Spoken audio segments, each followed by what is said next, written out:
Hello everyone and welcome to another video. Today I want to talk about Echolands, created and written by Haden Blackman and J.H. Williams III, with J.H. Williams also providing the art, colors by Dave Stewart, and letters by Todd Klein. Of course, all four of them also worked on Batwoman for DC Comics, and it's absolutely great to see them back together again. Echolands is a 6-issue series published by Image Comics, with more issues hopefully on the way. As always, we'll start off by checking out the covers, of course also done by J.H. Williams. J.H. Williams III, great artist known for his work on Promethea by Alan Moore and of course Neil Gaiman's Sandman Overture. Haden Blackman, known for his video game studio Hangar 13, which got us games like Mafia 3 and of course the latest Mafia Definitive Edition. Now, before moving on, I do want to apologize for everything I've done.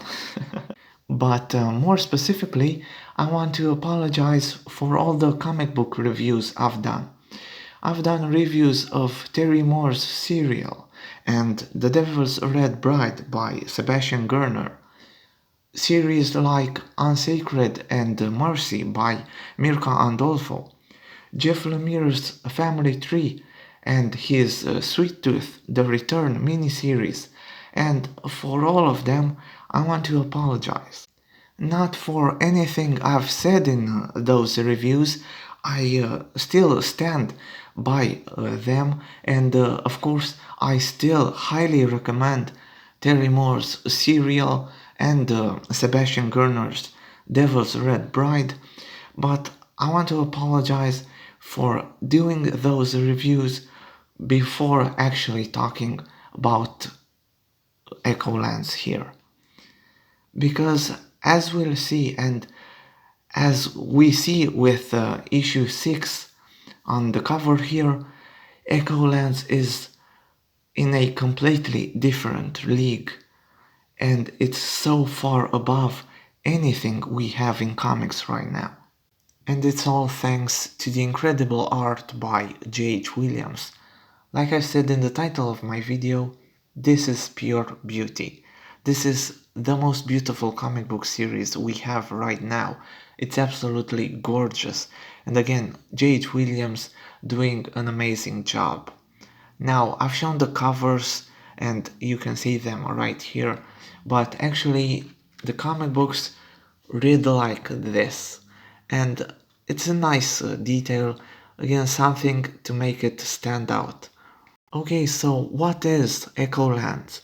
Well, Echolands is the story of Hope Red Hood, but before that, Echolands is a massive world where humans live together with an absolutely huge number of other characters.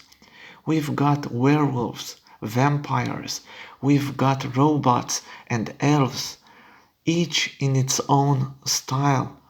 And again, the art by J.H. Williams absolutely shines here. We have characters and creatures that look like they've been cut out from old black and white newspaper.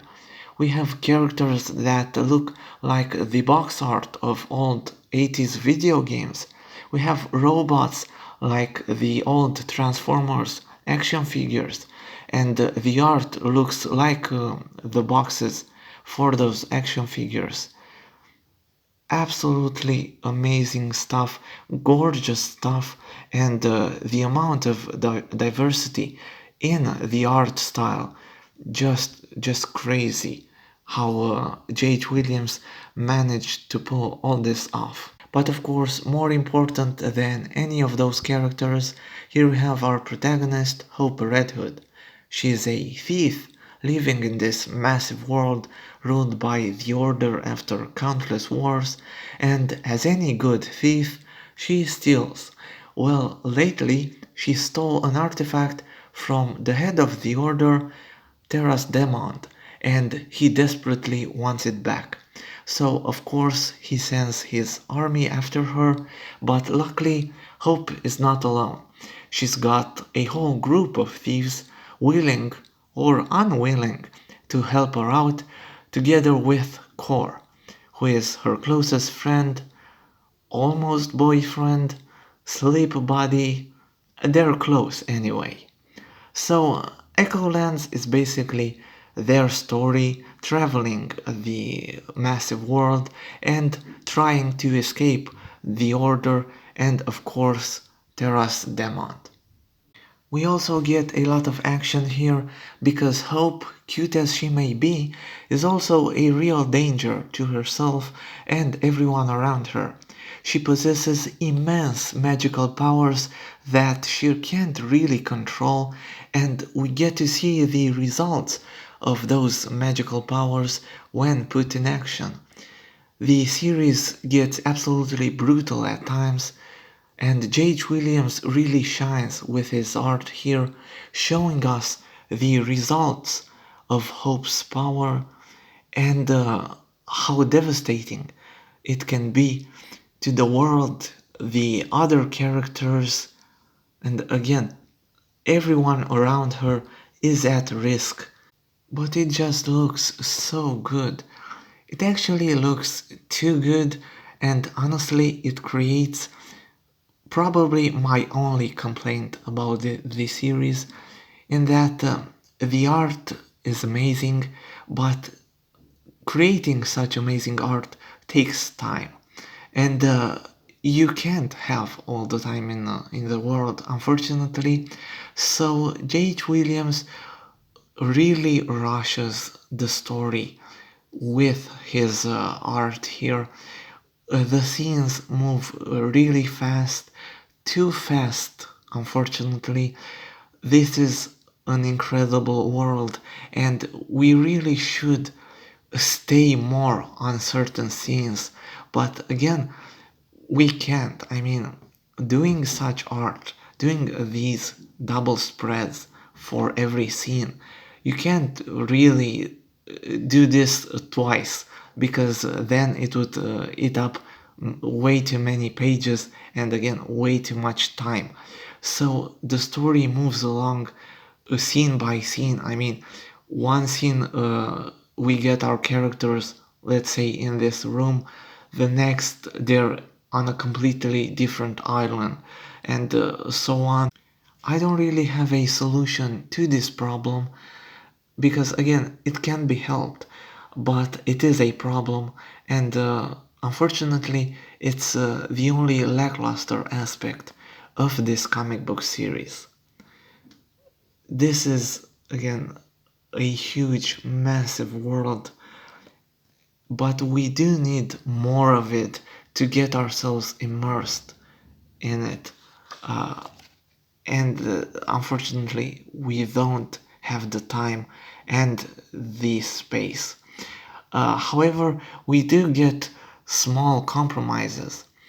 So here we have a alien fortune teller that at the end of each issue tells us what's going to happen in the next issue, and also helps us with the world building with tiny bits and pieces.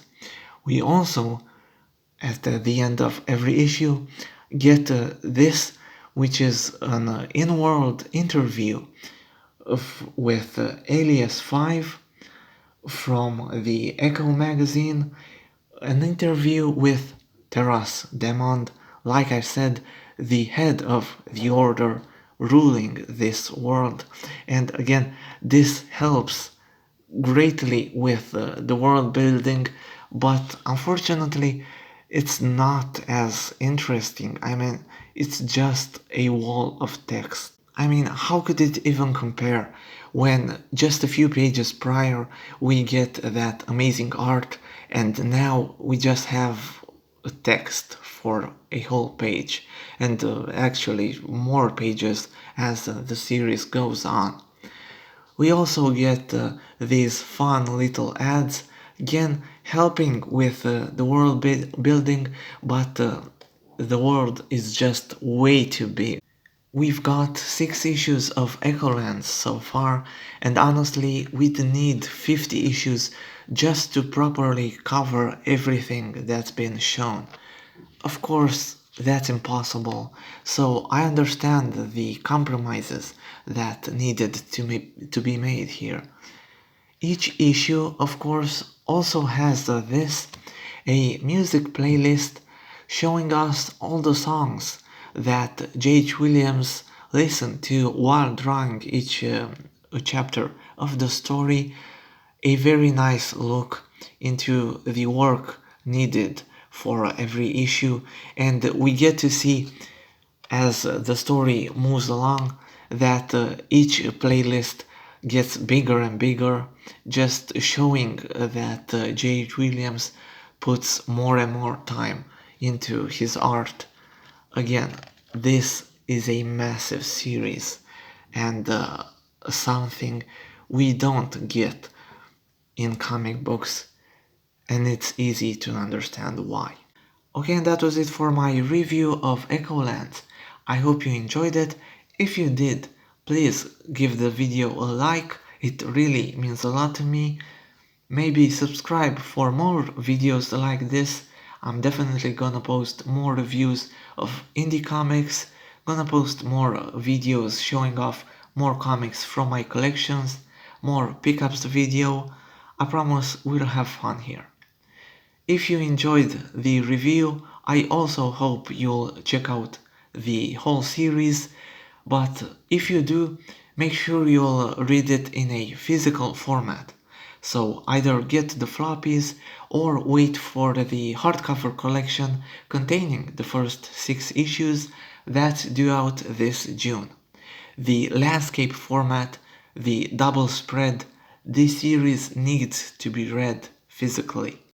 Okay, that's all for now. I'll see you all next time. Bye.